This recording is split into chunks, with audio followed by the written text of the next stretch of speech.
begitu pas mau dibawa, gaibnya ini bicara, jangan asal bawa-bawa kalau Anda tidak ngasih darah ke kami. Permintaannya itu? Ya, ibarat minta darah itu minta nyawa, ya kan.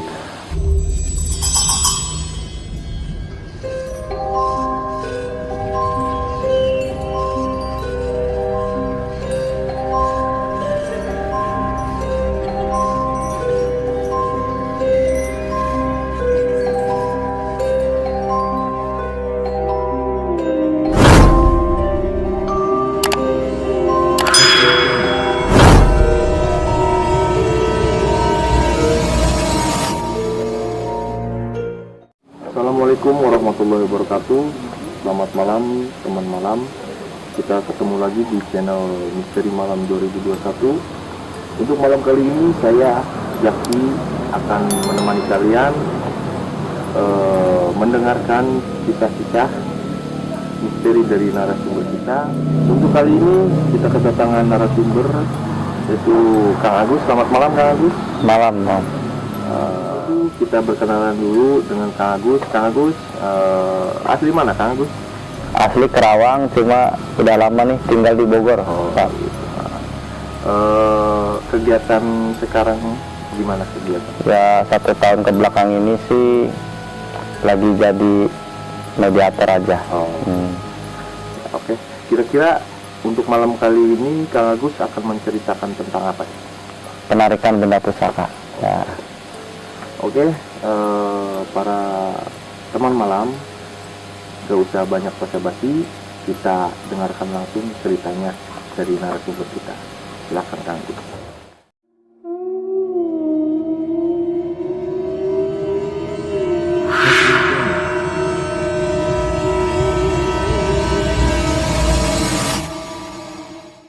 Ya, terima kasih sebelumnya kepada tim Misteri Malam telah mengundang saya untuk jadi narasumber di episode kali ini, ya, dan mengizinkan saya menceritakan suatu pengalaman yang saya alamin yang sampai saat ini masih belum bisa saya lupakan lah gitu, tentang kejanggalan-kejanggalan yang terjadi pada waktu itu. Ya, singkat ceritanya, setelah Lebaran Idul Fitri kemarin, ya. Oh, berarti ya, tahun kemarin, ya, tahun 2020. 2021, Om. Oh, 2020. Belum lama, iya. Jadi suatu ketika saya ini berjalan sama teman, ya, naik motor ya ala kadarnya lah gitu kan. Malam. Tujuannya itu mau kemana tujuannya? Menarik benda pusaka gitu. Di daerah Gunung Salak sana lah, di Bogor. Di Bogor. Iya. Ya, terus lanjut.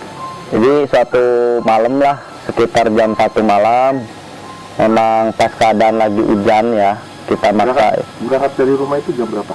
Sekitar jam 1-an. Jam 1. Iya. Suatu malam kita jalan, cuman memang kita mungkin pengen menarik benda pusaka, jadi mungkin di jalan banyaklah terjadi yang janggal gitu kan. Ya, salah satunya dari ban motor sampai 3 kali 4 kali itu kempes di jalan, ya. Dan selama perjalanan itu memang niat kami satu kan, pengen benda pusaka, yang intinya mah suatu pusaka itu apabila berguna pengen buat nolong orang lah begitu. Emang Kang Agus kegiatannya sering menarik-narik benda? Ya itu sih yang keberapa kali ya saya narik begituan, cuman keadaan waktu itu memang tidak sengaja, panggilan alam mungkin ya, karena memang tanpa disadari kok kenapa saya pengen ke gunung itu gitu, ke suatu desa itulah. Oke, lanjut. Nah akhirnya kita bergegas berangkat. Beberapa kali kita kempes ban, kita yang berjalan tidak patah semangat, dalam arti apa yang menjadi tujuan kita tembus. Akhirnya sampai di lokasi kurang lebih jam 3-an, mau mendekati subuh lah. Cuman karena perjalanan sangat jauh, akhirnya motor kami taruh di bawah. Akhirnya kita mendaki, ya kan, Di situ kami berjalan 3 motor sama ya ada 5 orang semuanya. Akhirnya kita berangkat ke atas, kita jalan kaki mendaki gunung lah. Dan dalam perjalanan kaki itu kita mendaki, ya banyaklah beberapa hewan buas juga banyak menghampiri kita, ya kayak ular gitu kan. Ya alhamdulillah tidak ada macan gitu ya. Itu ularnya itu sempat mengganggu atau gimana? Ya selama kita tidak mengganggu, insya Allah tidak. Oh, berarti ularnya aja. Ya kita lewat aja, biarin aja, mungkin memang itu godaan kalau namanya begitu kan. Berjalan kita mendaki kan, berhubung kita ada di daerah gunung, ya kita sambil istirahat kan.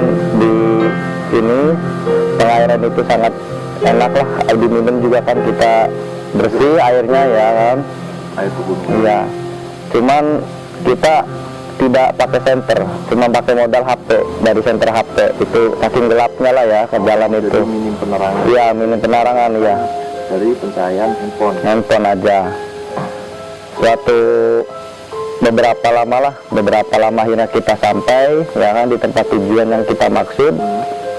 Ya baru kita salam pertemuan lah sama yang gaib ya.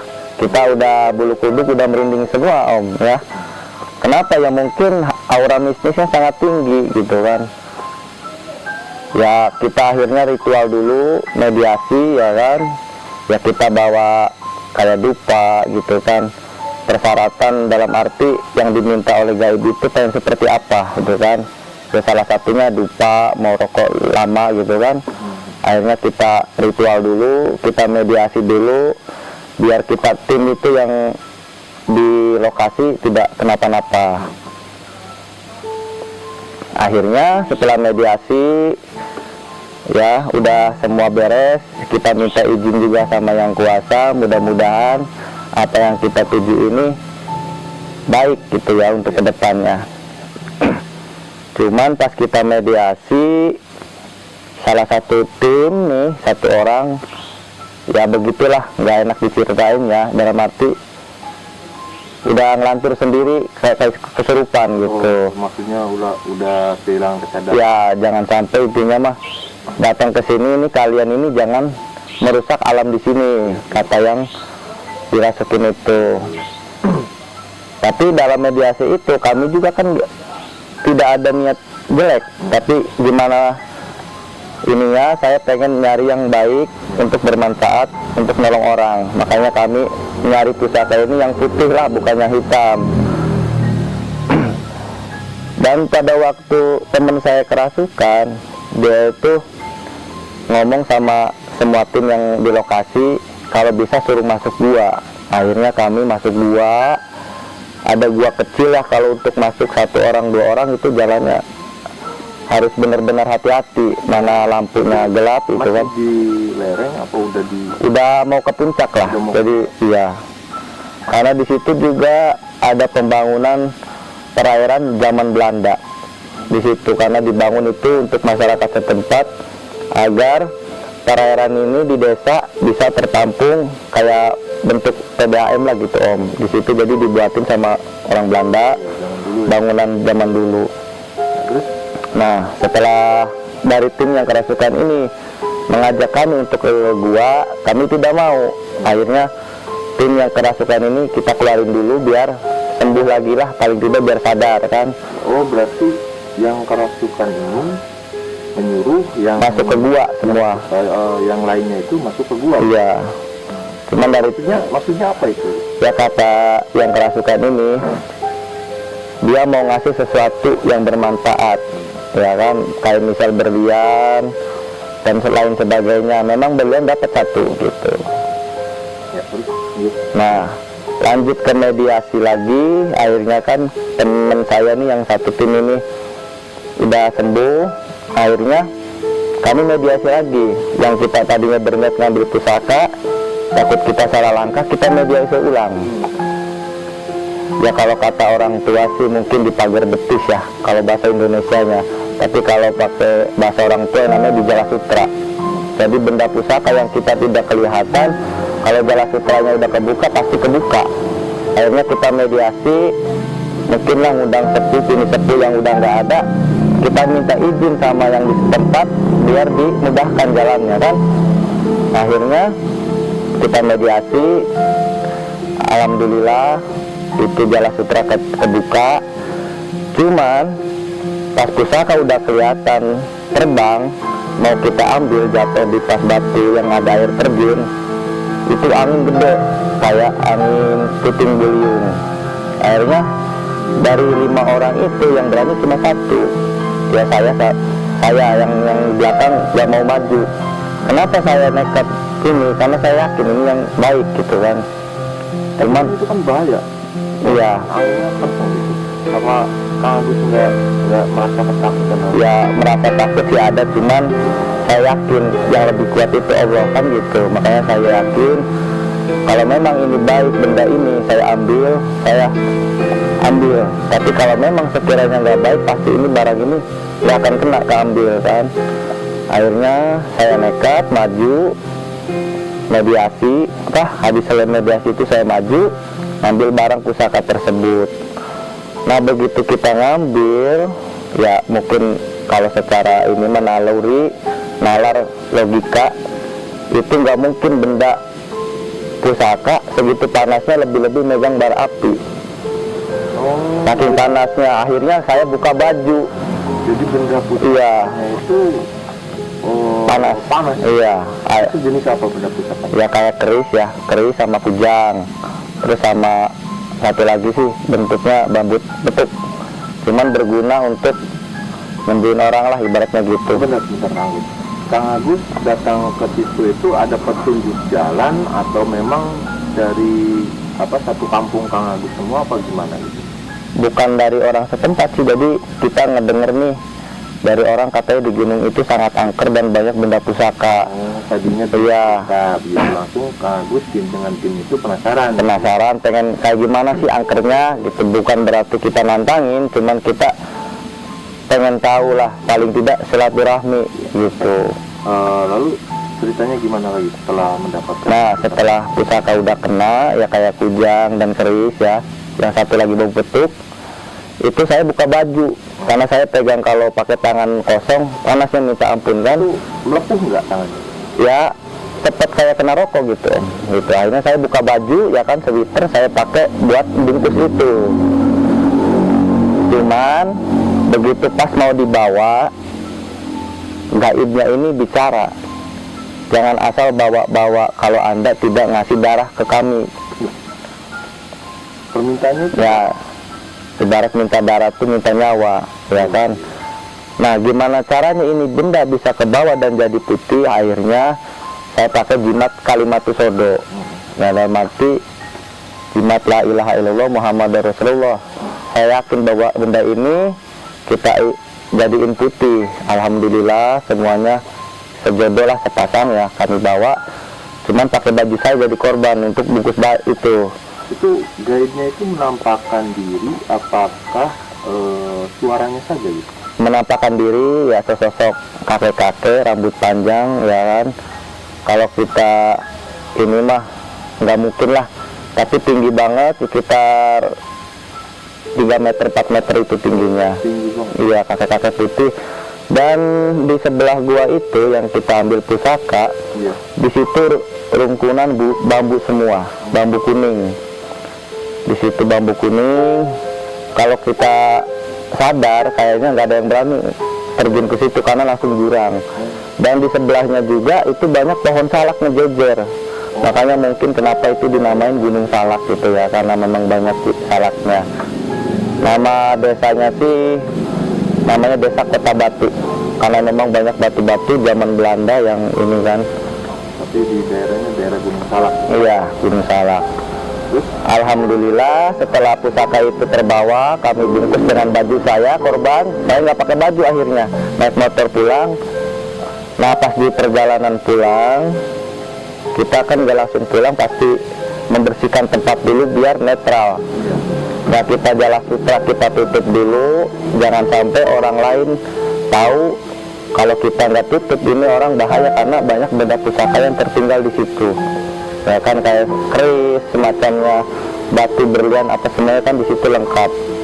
Akhirnya kami tutup kembali itu pakai jala sutra, dan di antara tim yang 5 berdua nih, saya pelaku utama dan teman saya muntah darah semua, muntah darah kayak orang digepuk gitu dari belakang. Akhirnya saya muntah darah. Itu posisi udah pulang? Udah pas mau pulang, pas lagi netralisir tempat ya. Masih di tempat itu? Ya, gimana caranya pengen netralisir biar jangan sampai kita tuh berlanjut itu kan. Makanya saya pengen tutup di tempat, makanya saya tutup kembali jala sutranya.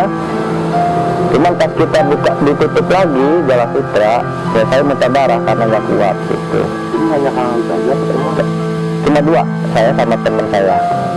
Akhirnya saya juga ada orang yang bisa juga di situ di tim, saya dinetralisir biar saya jangan sampai kerasukan, apalagi jatuh lah gitu ya, karena memang minta darah soalnya. Nah, setelah saya udah dapat benda pusaka itu, salah satu yang uniknya, kami dilempar satu berlian warna kuning. Oh, tiba-tiba ada yang... Iya,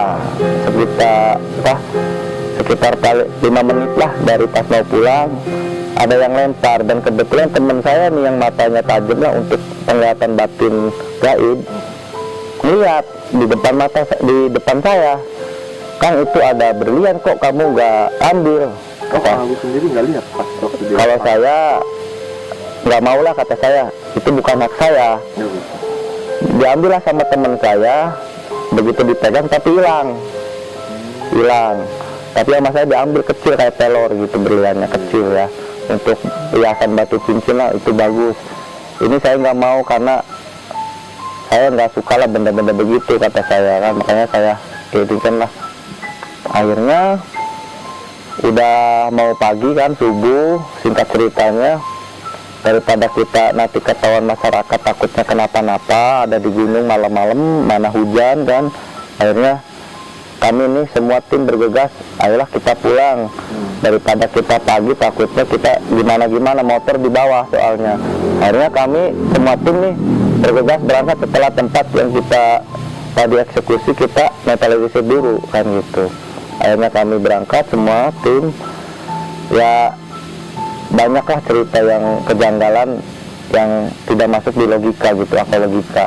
Pas waktu di tempat atau mau pulang? Pas di tempat dan mau berangkatnya pun kita kejanggalannya ya kayak kempestan apa itu udah kejadian. Cuman kita nekat, gimana caranya, apa yang kata orang angker itu kita pengen tahu. Paling tidak kita datang itu ke sana bukan menantangin gaib, tapi kita silaturahmi. Paling tidak, oh iya benar begini. Dan jangan sampai tempat yang kita maksud, yang kita tuju itu jadi tempat pemujaan yang mungkin banyak orang disalahgunakan lah ya, untuk nyari apa ini itu segala macam lah gitu. Itu setelah muntah darah itu langsung pulang apa? Ya, dimediasi dulu saya biar sehat, biar mendingan. Akhirnya saya pulang. Itu setelah datang ke rumah ada kejadian lagi nggak dampak dari tempat tersebut tadi? Awalnya pas nggak lama saya pulang ke rumah, anak saya langsung sakit, ya kan. Mungkin karena sebabnya saya begitu, akibatnya mungkin anak saya kena dampak. Ya, kena dampaknya. Dan saya juga nggak minta pertanggungjawaban tim, memang ini kecerobohan saya gitu kan. Kalau kita berurusan sama yang gaib pasti ada ujungnya. Tapi gimana caranya? Akhirnya saya bawa anak saya yang sakit nih ke tempat padepokan saya, langsung ke orang tua yang lebih paham mengenai begitu. Akhirnya pada saat itu juga saya pulang ke rumah, anak saya langsung saya bawa.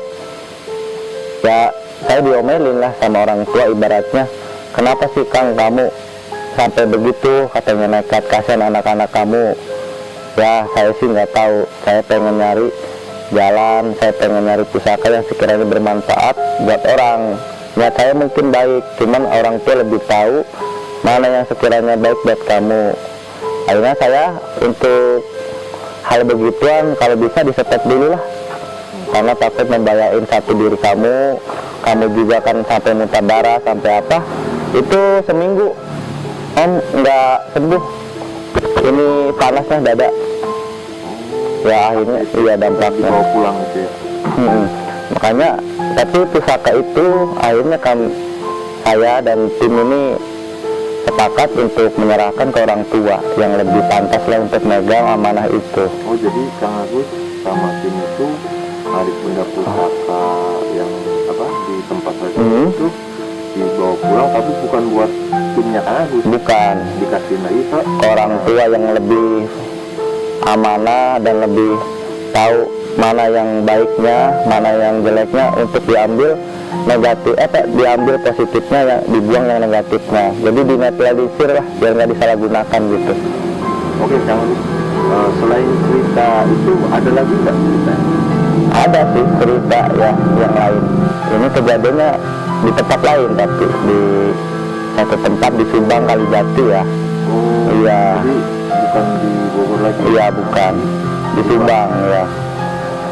Terus lanjut. Jadi kalau di Subang saya ingat sampai sekarang harinya hari Jumat tanggal 8 Desember 2020. Berarti tahun lalu ya? Iya. Jadi suatu ketika saya ini diundang sama teman di Subang untuk silaturahmi lah di sana. Akhirnya saya datang ke sana ke Subang silaturahmi dan kebetulan saya diajak ke tempat yang mustahil lah saya jumpain ya, karena kalau ngeliat selintas dan ceritanya dengerin itu kayaknya menarik juga untuk ditelusuri biarpun itu angker. Itu karena memang di situ ada gua peninggalan Belanda ya kan, dan di situ banyak pila-pila yang udah nggak kepake, memang dari bangunan Belanda pada saat itu. Cuma yang bikin saya janggal karena memang saya datang sama beberapa orang di situ, termasuk sepuh di situ yang penanggung jawab. Mungkin kalau di ini mah penguasa di situlah sepuh yang di tempat lahan tersebut. Jadi begitu saya masuk silaturahmi, saya tiba-tiba aja pengen megang tanah, saya gosokin di tangan, saya musapkan ke muka ya, dengan harapan mudah-mudahan apa yang saya cari di sini ketemu dan mudah-mudahan tidak ada negatif ya kan. Ke situ itu diundang atau memang sengaja mau cari benda-benda pusaka lagi? Jadi satu diundang sama rekan saya yang di Subang ya, di Subang Kalijati. Pas kebetulan apa yang saya cari ini beliau ada, makanya saya dicariin tempat yang sekiranya untuk uji nyali mah kayaknya cocok. Akhirnya saya bergegas, oke lah siap berangkat. Pada waktu itu habis Jumatan kami berangkat satu tim, yaitu dia ke tempat yang gua Belanda itu di situ di Subang. Gua iya. Yang bikin aneh dan percaya nggak percaya ini mungkin karena memang saya ngalamin ya Om. Jadi pada waktu saya megang tanah dan saya gosokin lalu di muka, saya itu kayak ada di zaman masa lalu.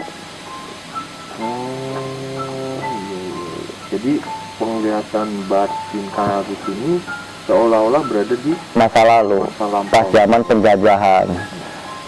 Akhirnya waktu saya ngusapin tanah di muka ya kan, saya langsung bengong, diam. Kenapa kok saya banyak melihat orang yang disiksa, kok kenapa saya banyak orang dalam arti mati begitu saja tapi nggak dikubur gitu kan. Akhirnya sama teman saya ditepak punggungnya, Kang kenapa kok ngelamun aja, nggak tahu nih kok saya baru masuk selamat datang kok banyak yang meninggal. Itu lihat di depan, meninggal yang mana Kang? Itu lihat gua segitu gedenya, emang berani? Mana Kang? Nggak ada yang lihat. Padahal itu gua dan pila-pila itu ada berjejer di situ semua. Oh jadi yang melihat itu hanya Kang? Iya. Di situ akhirnya saya terpencar dengan tim. Mungkin saya dibawa siapalah, intinya saya terpencar dengan tim yang tadinya kita bareng-bareng. Saya mah tidak tahu kemana. Akhirnya saya lost kontak dengan tim.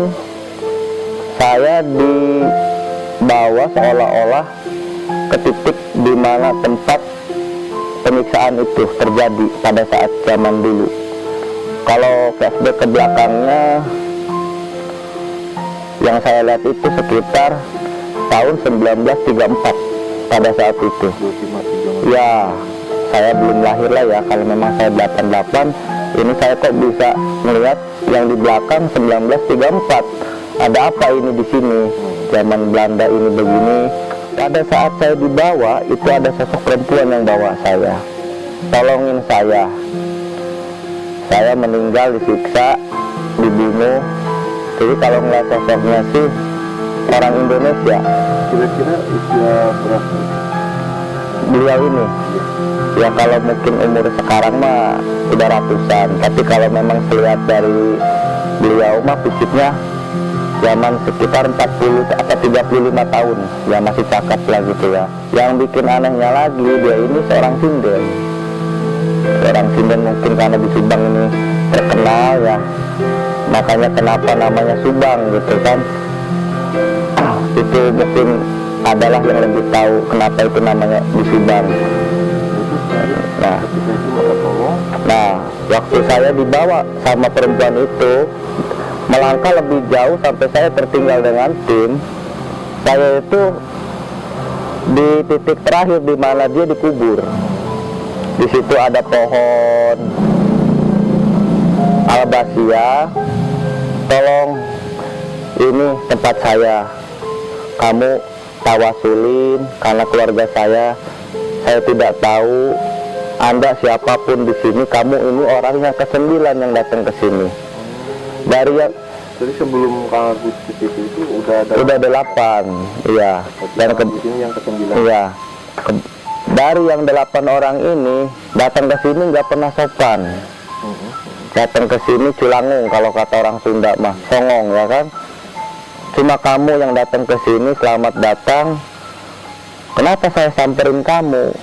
Karena saya pengen paling tidak didoain lah. Biarpun kamu tidak tahu saya dulu, saya juga tidak tahu, tapi saya paling tidak pengen normalin, pengen jadi disahkan lah kalau orang Islam ya, disahadatin.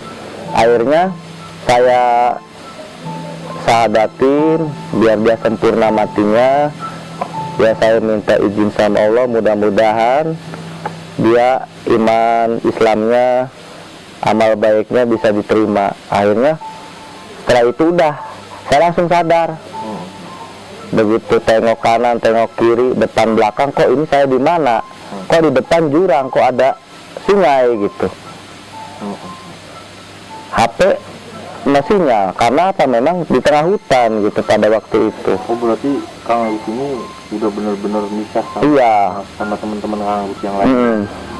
Itu sosok yang tadi itu beliau menceritakan nggak bisa beliau meninggalnya itu kenapa atau gimana gitu? Iya, kembali lagi. Jadi beliau ini seorang artis sinden lah kalau zaman ini ya.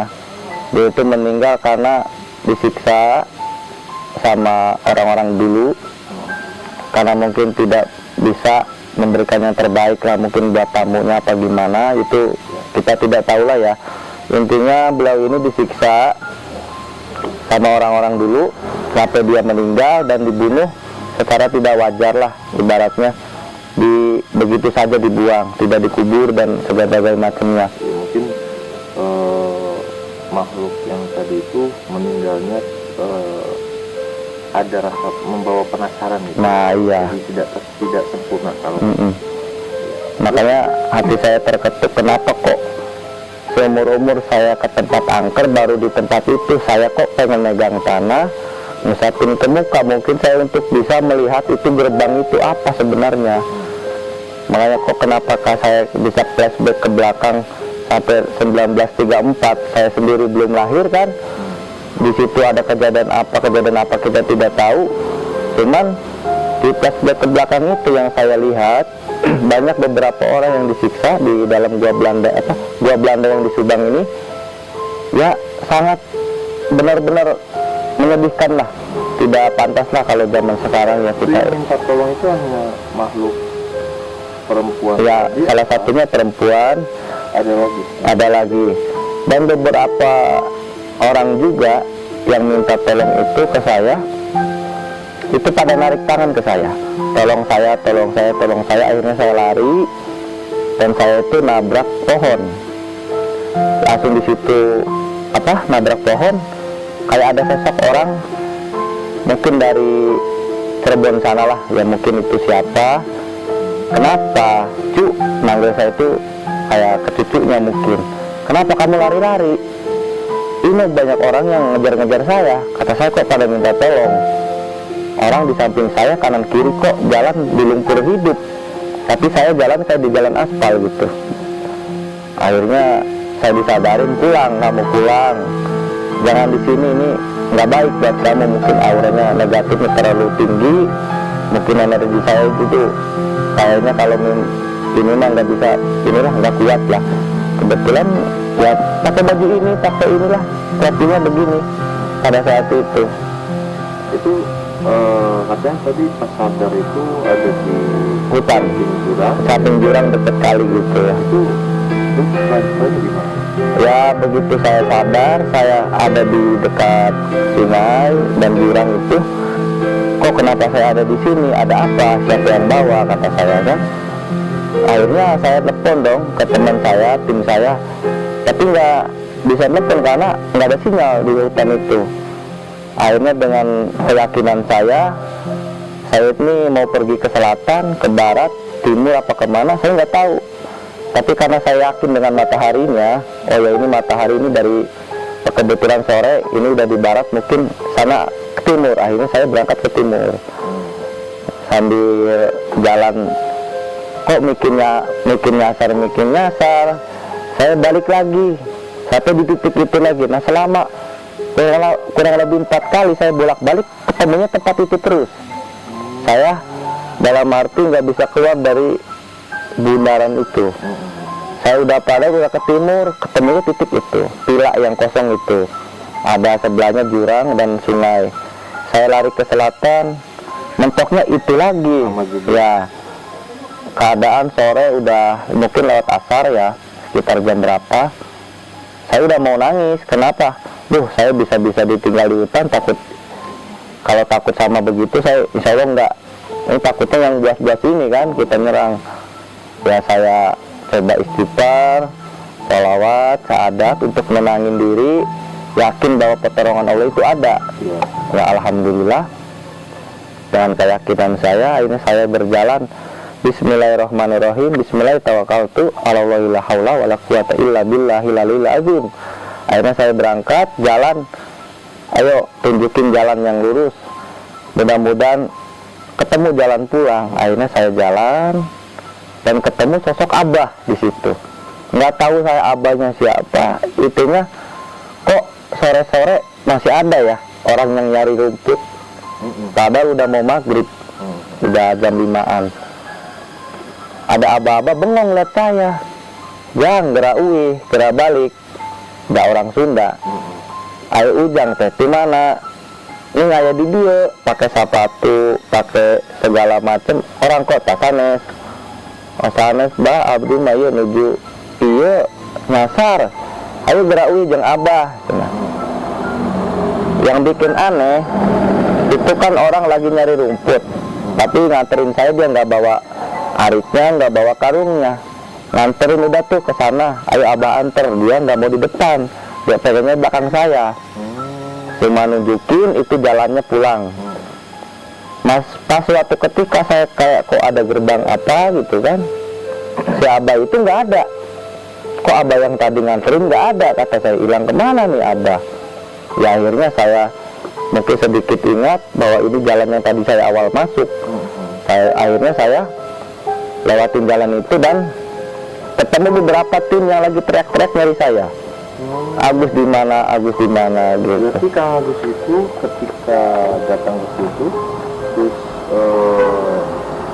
dibuka mata batinnya melihat apa Ke belakang. kejadian zaman dulu gitu, itu langsung tiba-tiba Menghilang, nggak sadar. Makanya saya kok kayak ada di dua alam gitu kan.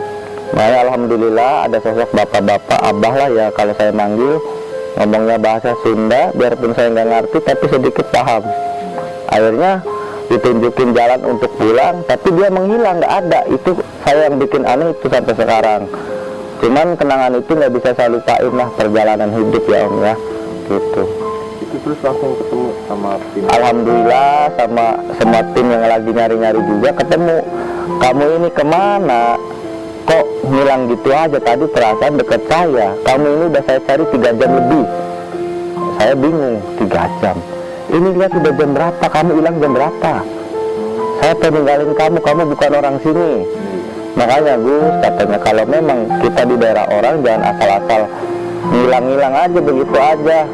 Ya maaf saya nggak sadar karena memang mungkin saya lagi dibawa orang atau dibawa makhluk gaib untuk tahu bahwa di daerah itu dulunya tempat penjajahan manusia-manusia yang tidak bertanggung jawab pada waktu itu.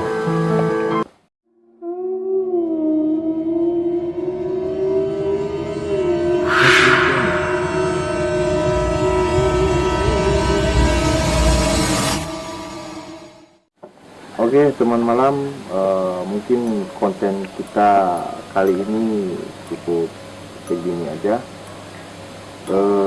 Dan saya ingetin lagi, jika kalian pengen jadi narasumber di channel kami, silahkan datang ke sini atau bisa kontak IG-nya Misteri Malam 2021. Nanti linknya taruh di deskripsi.